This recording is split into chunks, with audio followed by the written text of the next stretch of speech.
ನಮಸ್ಕಾರ ಚಳ್ಳಕೆರೆ. ನಾನು Suresh Belagere, science city Challakere.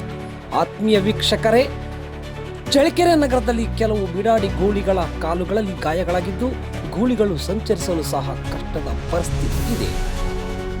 ಗೂಳಿಯ ಕಾಲಿಗೆ ಆಗಿರುವ ಗಾಯದ ತೀವ್ರತೆಯನ್ನು ಗಮನಿಸಿ ಅಗತ್ಯ ಪ್ರಾಥಮಿಕ ಚಿಕಿತ್ಸೆ ನೀಡಿ ಸೋಂಕು ತಡೆಗಟ್ಟಲು ಪಶು ವೈದ್ಯರು ಗಮನ ಹರಿಸಿ ಸೂಕ್ತ ಚಿಕಿತ್ಸೆ ನೀಡಬೇಕು. ಪಶು ಸಂಚಾರಿ ಚಿಕಿತ್ಸಾ ಕೇಂದ್ರ ಕೆಲಸ ಮಾಡುತ್ತಿದ್ದು ಹೀಗೆ ಕೆಲವು ಬಿಡಾಡಿ ದನಗಳಿಗೆ ಆಗಿರುವ ಸಮಸ್ಯೆಗಳು ಕಂಡುಬಂದಿಲ್ಲ ಎನ್ನುವುದು ಒಂದು ವಿಪರ್ಯಾಸ.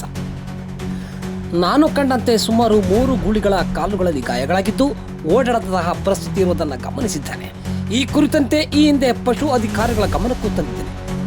ಅಷ್ಟೇ ಅಲ್ಲದೆ ಕೆಲವು ಗೂಳಿಗಳ ಗಾಯ ಆಗಿರುವುದನ್ನು ಸಾಮಾಜಿಕ ಜಾಲತಾಣದಲ್ಲಿ ಸಹ ಹಾಕಿದ್ದರೂ ಇನ್ನಾದರೂ ಅಧಿಕಾರಿಗಳು ಎಚ್ಚೆತ್ತುಕೊಂಡು ಸಮಸ್ಯೆಯಿಂದ ಬಳಲುತ್ತಿರುವ ಗೂಳಿಗಳ ಕಾಲುಗಳಿಗೆ ಚಿಕಿತ್ಸೆ ಕೊಡಬೇಕು ಎನ್ನುವುದು ಸಾರ್ವಜನಿಕರ ಆಗ್ರಹವಾಗಿದೆ. ಈ ವಿಡಿಯೋವನ್ನು ಶೇರ್ ಮಾಡಿ ಅಧಿಕಾರಿಗಳಿಗೆ ತಿಳಿಯುವಂತೆ ಮಾಡಿ.